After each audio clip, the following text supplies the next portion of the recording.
हमारा चाहिए छोड़ी अच्छा चाहिए छोड़ी अच्छा हम पटवनी तोरा के हम पटवनी तोरा के तोरा दीदिया के हमर भाई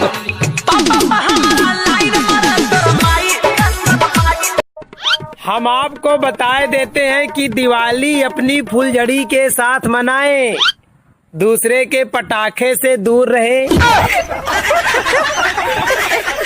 धइलो प्यार ठोना ढागल कटोरा में, अरे छाल ही पड़ गइल बा। चढ़ जाइ ह छत पाया फोरा में कूदी जाइ ह जान सीधे कोरा में चढ़ जाइ ह छत पाया फोरा में कूदी जाइ ह जान सीधे कोरा में।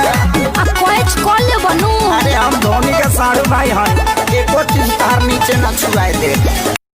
लम्हा में सबको छपोना पड़ेगा। अरे सुनो, ससुरा में सैया संग सोना पड़ेगा, शादी के बाद तुझे रोना पड़ेगा। हेलो हेलो हेला ता बोलना। के बोला तनी? हाँ तोर हस्बैंड। हस्बैंड? हाँ इतरा ना बुझाई ते गोबर पथे वाली मेहरा हुआ ना। तोहरा पे भाई कुर्बान